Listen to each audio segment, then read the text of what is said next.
We're glad that you're able to join us today for the next edition of our 49er Industry Chat. My name is Noemi Guevara, and I'm the Director of Alumni Engagement here at Cal State Long Beach. Before we start our session today, I would like to let you know this is being recorded and it will live on our website at csulb.edu/alumni. Also, during our chat today, if you have questions for our guest speaker, please use the Q&A box below to submit any of your questions. And now I'd like to introduce our alumni moderator, Lucia Cost, who graduated in 1975 from the College of Liberal Arts with a degree in Spanish and was recognized as a distinguished alumna in 2005 and now serves on the CSUB Alumni Council. Thank you, Lucia. And let's get this party going. Great. Well, today, Vicky Durand Liljestrand is a proud CSUB alumni and will be talking to us about, I went off script here. So she earned her BS in Family and Consumer Science with a focus on apparel manufacture and fashion design. Vicky published her first book in 2020 titled Wave Woman, The Life and Struggles of a Surfing Pioneer. In the book, she shares the untold story of her mother, Betty Pembroke Heldreich, a pioneering champion, Olympic training Hawaiian surfer in the mid-1950s, a female athlete, an artist, and a professional who broke glass ceilings. Vicky herself was a young surfer in 1957, won the Makaha International Surfing Championships. The book recounts the life and adventures lived in an era when such things as competitive sport and was exclusive to men. In addition to being a published author, Vicky is certified in secondary teaching and special education. Her interest in fashion also led her to establish a cottage industry sportswear and textile design company. Vicky serves as a member of the Liljestrand Foundation in Hawaii, and she's on their board and manages family properties in Hawaii. So joining us from Hawaii to lead today's industry chat, please welcome Vicky Durand Liljestrand. All right, thank you. Oh boy. I know, I'm a little thrown off too, but so during the just a little bit about the book, what motivated me to write the book, because I really was not a story writer. I could write, but during the mid-1950s, my mother and I surfed at a time which was the beginning of it was a renaissance of the surfing movement as we know it today. And my mother was very insightful and intuitive, and in 1956, she told me, she said, you know, Vicky, this sport is going to be very big, and you need to keep notes because someday you may want to write about it. Well, I told her, no, Mother, you keep the notes. I'm too busy. I was a 17, 18-year-old girl, and I said, no, you keep the notes. I'm too busy living this sport. So anyway, to make a long story short, neither one of us kept the notes. So jumping 60 years forward, 4 years after my mother passed in 2011, I knew that I was driven to look for clues to her life. She had a very adventurous and creative life. She wanted to try anything exciting once. And the more I thought about it, I knew that I had to write this story and get it out to the world. I knew the basic beginnings of her life. She was born in 1913 in Salt Lake City, Utah, the granddaughter of Mormon pioneers, and she lived to 2011. She So you can, shall I move this? Can I move the slides? All right. She actually graduated from USC in 1932 in the early profession of dental hygiene. She was a great believer that women needed to be independent financially. And so she was offered a job in dental hygiene and she took that. I knew the basic outlines. Wait a minute. I knew the basic outlines of her life. She was the pioneer, you know, grew up in Utah. She was a competitive athlete. She eloped with a man that she'd only known for 2 weeks. She fled a life in Chino. She took up surfing at age 41 on a Hawaiian vacation, and we ended up moving here. And she outlived 2 husbands and a few lovers. And we were confident. We were like almost like sisters, but there were so many questions that I hadn't asked. And about a year and a half into, wait a minute, about a year and a half into the writing process, there were just still so many questions. But I discovered this box, if you want to back up to the last slide, that contained an autobiography that she wrote covering her years from 4 to 24.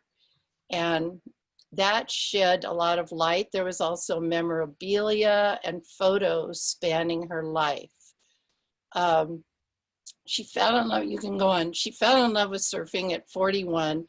And while she surfed, after we moved to Hawaii, she was a sportswoman, horseback riding, she flew glider. She actually crashed a glider that ended her training for the 1936 Olympics in Berlin, but the airplane accident curtailed her training. She was very competitive. She was a great sportswoman. She could stand on her hands at age 50.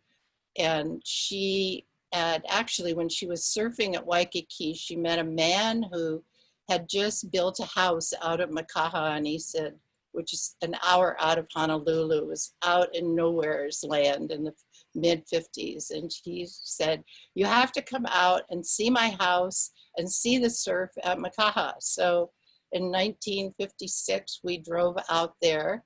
And after she visited, his name was Jimmy Wong, and Jimmy said to my mother, Betty, come next door, I want to show you something. So I think we can go to the next slide. And on that property was a sign that was for sale. And she took one look at the 4,000-foot mountains, the beautiful valley, the point with the surf coming in, the turquoise water, and the crescent-shaped sandy beach. And she said, this has to be mine. So she went to the sign and just pulled it out. And my parents bought it the next day. And during the next 2 years, we went out and camped and surfed and slept on the beach or slept on the lot because there was nothing on it. And Makaha was the home of the first big surfing championships, started in 1954. And after surfing a couple of years in Waikiki and having such a competitive nature, she entered the night, there she is pulling the sign out. She entered the Makaha Beach contest and she won the paddling, but she took second in the surfing. A judge in the contest was a Peruvian who was fascinated with the women and the men and the big waves, and they formed a Hawaiian team of which she was invited to be on to go to Lima, Peru. So she, in 1957, the team went to Lima and she won down there, and she won this beautiful trophy that is on behind me. I don't know if anybody can see that. There's the team leaving. They had a great time. The Peruvians fell in love. Duka Hanamoku is saying goodbye to them, and he did a lot of the PR with them. So she fell in love with the Peruvians fell in love with her, and she came back to me and she said, you know, Vicky, if you can win the 1957 contest at Makaha, I think we can get invited back as a mother-daughter team. So I didn't get the competitive jeans, but I thought that would be a great idea. So I won the 1957, and in 1960, there's her trophy. We were invited back as a mother-daughter team. But backing up, during my senior year in high school in 1959, she decided to leave her marriage of 22 years and move to Makaha Beach and build a house. And she rented a rusty, there she is waxing my board for the contest. And she built a house after she lived in this Quonset with hardly any amenities. And she lived there for the rest of her life. And she lived a nice long life to be 98 and a half. Those were some of our Peruvian friends. They greeted us. That was 1960 at 4 o'clock in the morning. And they treated us like queens, absolutely. I was 18 and we spent 6 weeks down there together. Let's see, yeah, we traveled up to Machu Picchu. We had a really super good time. So that's Makaha Beach, and the Arrow, which is one of the most beautiful beaches in the world. And the Arrow is where she built the house. So you can see the mountains. Let's see. So there's the house right on the beach. And she had an amazing ability. She could look at an animal or a figure and carve it in miniature. And that's the gold surfer that she carved. She lost her eyesight in later life, but took up pottery, where she could just use her feel and her abilities to shape pottery. There she is at the glaze, mixing glazes. She wrote haiku there we are surfing together, which is not my favorite wave, but we don't have very many pictures of us together. So that's one of them. Then in later life, when she could no longer see, she wrote haiku poetry. And she wrote this about her experiences with surfing. She wrote silly haiku. And she actually wrote a book with haiku. And I wrote the first, I don't know, anybody see that? So that was her first book, which that was one of my motivations to make something better than that. So I can now talk about the writing process, which was my first step, was getting all the pictures and scanning them and printing them.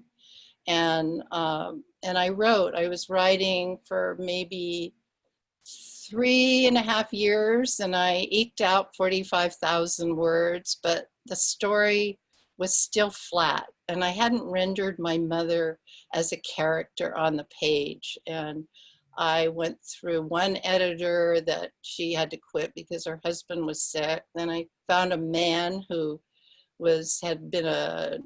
worked for Surfer magazine, but the story still wasn't right. So a friend suggested that I get in touch with a woman named Connie Hale, who had a wonderful relationship with her mother, was from Hawaii, is a great writer, and the two of us worked together for about 1.5 years. Vicky, can I ask you? Oh, yeah, and that brings up a really good point about choosing an editor. Yes. Vicky, let me ask you a quick question, just to step back. Was this now, I'm guessing, after you graduated from college? Oh, yes. I graduated from college when after Long Beach, which I was a re-entry student. So I was about 48 when I graduated from Long Beach. My daughters were up the road at SC in college. Then I went up to Oregon State and got a master's. Right. So yes, I just started writing like 5 years ago. Yes, this is a new career for you. Brand new. But my mother believed she could do anything. And I've learned so much about myself through this journey of writing. And I think I kind of feel like I can do most anything. So I just knew that I wanted to write this book. I had to write this book. And actually, it involved a whole village to help me. And as I needed the right person, they appeared, which was really wonderful. But for all of the writers, that when you choose an editor, that's a very important step. And the first woman I chose was wrong, because she'd written a book about her troubled daughters who she'd had a bad relations. The second one was a man. What did he know about mother-daughter relations, But the third one, miraculously, was the right one. So it's really important to choose an editor that has a feel for what you're doing and that you can work with. Were you doing any writing at all earlier when, in your career? Oh, I was dyeing and printing textiles and making clothing. Did any of that help you with what you're doing now in terms of, are you going to be writing? I think getting my master's and doing the research up at Oregon helped me, because I did a lot of research for this book. I went back to Utah. I had to go back and research all the surfing. I'd forgotten about all of that because I was so preoccupied with, my careers and just even teaching in Hawaii. I had to go back to school for probably 4 more years while I was working. So and the research. We'll ask some questions about that later. So here's your trajectory. You ended up living in Hawaii at an early age and then came to Long Beach State. How did you end up at Long Beach State? Well, I came to Hawaii when I was 12, but I came before my mother did, to visit my aunt and uncle, who my uncle was the superintendent of the leper colony. And they had invited me over. You had to be 12 to get in. So when I was 12, my mother put me on a plane all by myself in 1953 and sent me over. And I fell in love with it and went back to Chino, California, and just cried and moped. And she was a great listener. And she said, what's wrong with you? And I said, I miss Hawaii. I want to go back. And so she came over and she fell in love with it. And we moved over 3 months later. And so I went to high school and started college, but I married a classmate who was going to San Jose State and got back in California. And then I was living in Laguna when I went to Cal State, Long Beach, and commuting up. And I had gotten tired of the clothing business, and I knew I needed a college degree, and my daughters were at SC, and I thought, I'm going to do it. So yeah, but it all helped, the education, of course. And I had some great professors there that just took me under their wing, Mary Kefjan. She was amazing, really amazing. So, okay, back to the process of doing this writing and finding the right editor and pulling it to make sure that that you do it right, because it says about your mother, right? Right. So one of the early questions is, everybody wants to write a book. And like my editor said, everybody wants to write a book and everybody wants to have a restaurant. And these are the hardest things that you can ever choose to do successfully. So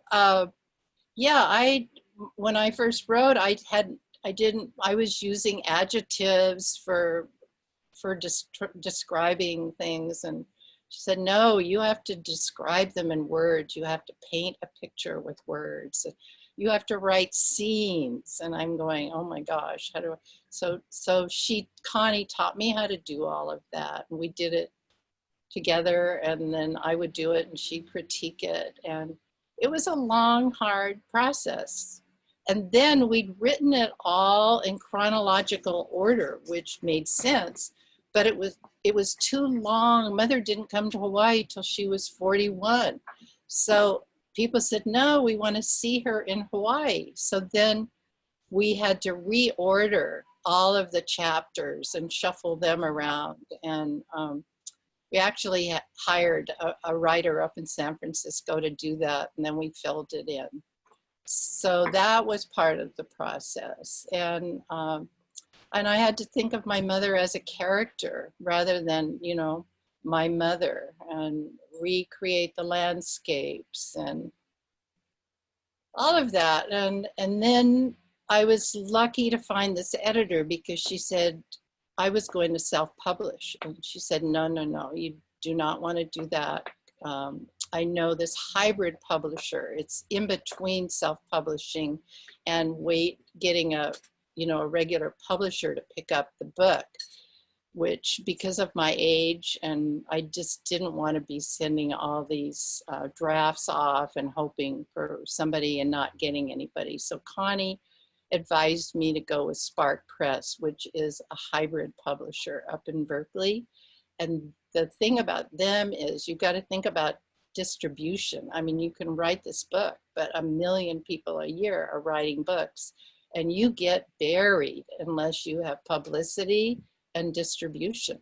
So they, Spark Press has distribution with Ingram Publisher Services, which means any bookstore, any museum, anybody. Oh boy, oh boy, I forgot to do that. So they have any bookstore, whatever, can order the book from Ingram, and you really need that. They house the books free for the first year.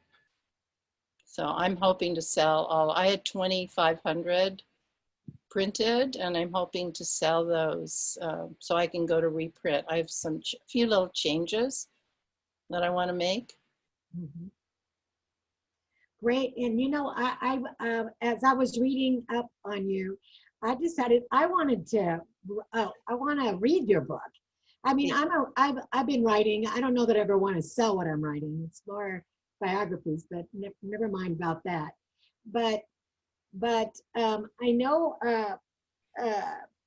it's a hard it's hard right now with in terms of trying to get it out to the, you know, to who's, you know, what kind of public will read this. Yeah. I know you got my attention. It's actually a book for everyone, and men are telling me how much they love it, and it would be a great book for a women's study class. I'd like to get it into the bookstores at universities, and I love that bookstore at Long Beach. I used to go in there a lot, and so that's a next step too. And also I somehow lucked out and got it into the New Yorker Book Review. I hired, I lucked out. And a movie company, a gal from a movie company saw it. And so I'm in conversation with them about a movie. That's great. And Which is very exciting. well, and then just a lot of the women's groups out there might be interested, because this is a unique story. Right. She was so innovative and had such a belief in herself, and that's what you need, and that it's never too late to follow a dream. You know, I hear a lot of young people today think, oh, it's too late. I can't do that. So what has it been like trying to publish a book during a pandemic? Frustrating. I had a book signing well, my grandson graduated from Georgetown in May, and I had a book signing in North Carolina and New York, and then one starting in Brentwood and going all the way to La Jolla and back up to Malibu, all canceled, you know? So there's got to be a way. There's a way that you got to sign the book and do the event online and then mail the books. I can do all of that, and I hope that the last slide tells about my my website, which is wavewomenbook.com, and you can order the book there. The book is available to be ordered through major bookstores, and I also sell the book. And then there's a lot of information and pictures, and I have some live video of her on the website. Great. And have you done any virtual events? I have. I'm doing them. I did the one with Wales last week for a summit to inspire young women, empower young women through surfing and and snowboarding. And yes, I'm doing them. I'm open to do them. I'm set up here. So it's we heard a little bit about some of the things you've learned. What was the hardest thing for you to learn in this whole writing process? And then Patience, patience, and I got to know I had to go and print all of this out on paper down at our Kinko's store. So I got to know the women down there so well. I'd come in, hi Vicky, how are you doing? And I'd say, you're not going to see me much longer, but it just went on and on and on and on to really, because I wanted a great book, you know. A question was, well, do you want this book just to be for your family? No, I don't want to spend 4.5 years writing something that only my family will be interested in. So it's having the patience to just keep working, you know, to make it the best possible product that it can be. What was the advice you think that you wished you could have gotten earlier in the process? The editor, getting the right editor earlier. I wasted a lot of time. And then we put the pictures in the text, and the first thing Connie said, get all those pictures out of there right now. I thought I was going to tell the story with pictures. No. And we took them all out. So went back to ground zero and started. Was your mother alive when you first started doing this, or was it after? No. Okay.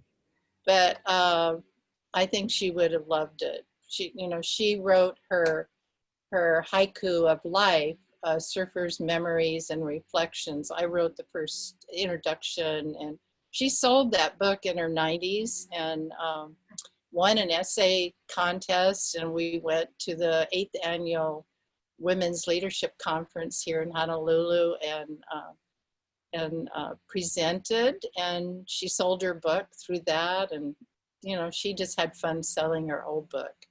But I knew something better had to come out.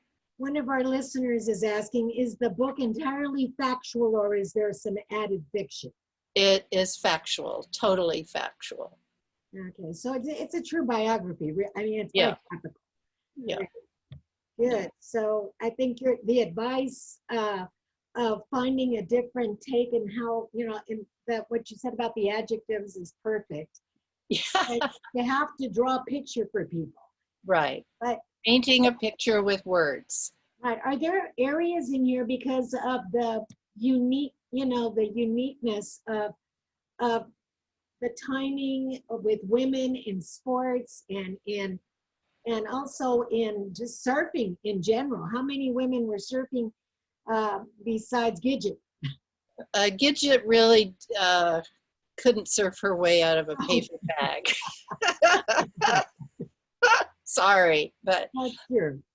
We were way before Gidget, and Mother surfed the waves at Makaha, which is a very strong, big, powerful wave that takes a lot of strength, and it was before leashes. So if you lost your board, it was a long swim in. There was probably 24 women surfing that would come out to the competition, but maybe there was hardly anybody surfing. That was what I mean when I said she saw that this was going to be big. There were probably 2,000 people surfing on Oahu, and now there's 35 million people that consider themselves surfers worldwide. She'd be blown away, but she hit it. She knew it. She could tell. And there was no money. You just had a little trophy and, you know, some pictures in the newspaper and, oh, isn't this nice? These women are out here doing this. And yeah, nothing like today. So, thank goodness. Is it expensive to get a good editor? I mean, yes. Yeah. Yeah, you have to put the money out for that, because the whole thing is expensive. And when you have a hybrid publisher, you pay for everything. And then I get 60 and they get 40. And it's a costly it's a costly endeavor, but luckily she left me some money. So I thought that was a pretty good way to use the money. Right. So what made you finally decide to write about this and publish it? Was it running across that stuff you found that you'd written, or? I'd already started writing, so I didn't really find that for a year and a half. And the beginning of the book has a poem that it's called Laugh. And it's like you don't share any of your fears, doubts, to emotions. You just keep them all contained. And so there was a lot I didn't know about her. A lot I knew, but a lot I didn't know. Like when living with my father, which the book details, you know, some of the highlights of what he did and what she put up with for 22 years before she finally said, enough is enough, and left. But she asked me if it was okay. She told me, she said, you know, I don't want to be married to him anymore. Is it okay with you? I said, it certainly is. So all of this is in the book as well? Yes, yes. Wow, so it's I like the title because it's not just about surfing. Right, Although that captures the audience, but right. a lot of lessons in here, right? So, Yeah. wow. She needed a building permit to put up her house. And at that time, the building permit office was controlled by male Japanese men who had no imagination, and they weren't about to let a woman get a building permit because they didn't think women should be building houses. And luckily, her good friend from surfing, after she'd been to the office 2 or 3 times, she met him, and he was a building inspector that worked out of the office, and he put his arm around her and took her back in and said, fellows, I want you to meet Betty Heldreich. She is a world champion surfer, and I want you to give her a permit right now. And they did. But those were the days in Hawaii, you know, which I tell a lot about the 50s. And Waikiki is a far different place today. Right. Now, somebody asked, what was the sport that your mom was going to participate in before she got hurt, before the 36 Olympics? Oh, she was training at the Los Angeles. When she came, the father lost everything, and he gambled on the shore in 1929, lost everything. They moved down to Santa Monica. She started swimming and competing in the rough water swims, which led to training at the LA Athletic Club. And she was training with a coach who thought she would be the next champion of the 1936 Olympics. But meanwhile, she'd taken up flying with only 8 hours of flying experience, talked these guys into letting her go up in a glider, and she crashed it from 65 feet with a compound fracture in her leg. That ended the swimming competition. So this this journey of your writing, how long is that been going on now? How long have you been on this journey? It was about 4.5 years, and after she passed, and I, you know, thought about her over and over and looked at the book, I just knew that that I had to write the story of her life, because she was so, she had such amazing philosophy. You know, she only saw the good in people. She was not judgmental. People loved her. She was like a magnet for men and women. They just all loved her. So for some of our listeners today, younger students and some of the younger alum, or all of us really, you're a good example of a lot of people that go to college and learn certain things, but that's just the beginning of a journey, and it can take you in many different ways, different Right. from whatever you learned. Although what you said was that a lot of things you learned in college helped you with research, Right. with maybe even some of the things to start your business. It was Right. a lot of lessons learned. You Yeah. want to share some of those lessons? Navigating through the bureaucracy of a college to get that degree, to get the grades, you know, to do what you have to do. Right. What's interesting is that even when you're doing your surfing, you also created that cottage industry of sports wear as well, right? Because Yeah, that kind of tied to your. yeah, I'd actually stopped surfing then because I was a divorced single mother of 2 girls. So I worked at the cottage industry down in Laguna. I did the Sawdust Festival for over 14 years Oh, to support them and us and me. that's a good thing that I hadn't caught on any of your things. Now, I wanted to just kind of draw attention because you talked about building there, and I know that you are now, I guess, is it through your husband on that Liljestrand Foundation? Yes, my husband's parents built an amazing house in the early 50s, and so we've turned that into a foundation, and we have tours, and we're shut down now other than a few fashion shoots, but we have fashion shoots and tours and remedial meetings and different events here. And the house has been in over 55 publications, so it's getting well known, and people come from all around the world. And so I'm on the board. So this is like that mid-century, mid-20th century Yes. style. Yeah.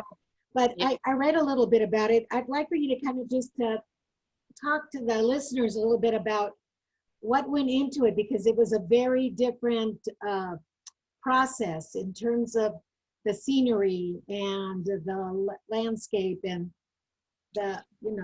it's up on the mountain, right? That was a process too, that it was my husband's dream to do this because he had 3 siblings. He had a brother and 2 sisters, and the sisters wanted to sell the house and the brothers didn't want to sell the house. And the father had made a family, like a partnership, at which the IRS disavowed upon his death. So we owed the IRS $1.5 million, and nobody had the money really to pay for it. And we decided to fight the IRS, which is a very bad idea. So we not only lost with the IRS, and then we tried to get a permit for doing what we're doing, which Bob's parents had been doing in the 50s. And all the neighbors came out of the woodwork and went crazy. And although we really were trying to just do some low-key things. So we had a lot of hassle over that and some lawsuits against us. And that was a 10-year process, saying goodbye to the sisters. And Bob's brother actually passed away, and he had no family or heirs, and we couldn't have done it without his support. And he left everything to the foundation. So my husband has been writing a book, and his book will be dedicated to Eric Liljestrand. Wow. Amazing. Kind of reminded me when I was reading the history on it about that movie, what was it called? The one Descendants. Descendants. Yes. Their foundation and the family, and so very messy and lengthy. Yeah. and you just have to be strong enough to withstand and prevail. Yeah, there's a lot of families everywhere going through that. Doesn't matter how big or small your estate is. Yeah. So you've got a lot of a very varied history. Yes. But it sounds like you spent most of your life in Hawaii. Yes, but I was in San Jose for a few miserable years, and and Montecito at the edge of Montecito, and Laguna? then Laguna, and I kept coming back to Hawaii, but I couldn't. The public school system here, I couldn't raise my girls here, and I knew I had to get them out of here. And out where my mother lived, it's a Title I school where I worked for 12.5 years, and it's the West Side, and it's known as the Wild West out there. So I learned a lot of skills doing that job. And are there any more questions? Yeah, I'm looking. Doesn't look like it. Ricky, it looks like we've answered all the questions. Raj, I think, was going to be on there. He's a member of our advisory board.